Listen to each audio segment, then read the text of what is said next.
ఏ ప్రభుత్వం ఉన్నా ప్రభుత్వ అధికారులు మొత్తం అధికారం వచ్చిన పార్టీకి కానీ అధికారంలోకి వచ్చిన పార్టీకి జీ హుజూర్ అనాల్సిందే, సెల్యూట్ కొట్టాల్సిందే.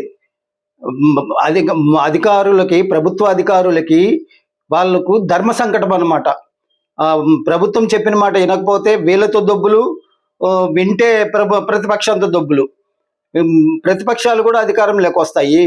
అధికారంలోకి వచ్చినప్పుడు ప్రభుత్వ అధికారులు మీ మాట కూడా వినాలి కదా. పార్టీలు మారినా, ప్రభుత్వాలు మారినా అధికారుల్ని బాధితులు చేసేస్తున్నారు. అధికారులు కూడా నష్టపోతున్నారు. మీరు ఏదైనా ఫైటింగ్ చేయాలంటే రాజకీయ పార్టీలు, రాజకీయ నాయకులే ప్రత్యర్థులు. అధికారులు ప్రభుత్వ అధికారులేమి ప్రత్యర్థులు కాదు.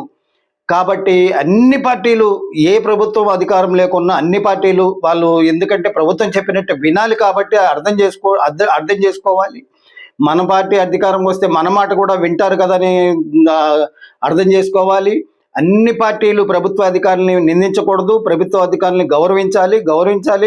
ప్రభుత్వం చెప్పినట్టు వింటారు వాళ్ళు. మనం చెప్పినట్టు ఎవరి పని వాళ్ళు చేసుకుంటూ పోతారు. ప్రతిపక్షం చేసుకుంటూ పోతుంది, అధికార పక్షం చేసుకుంటూ పోతుంది.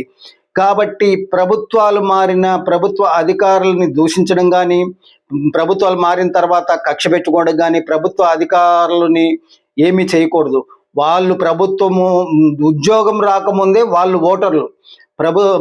పార్టీలు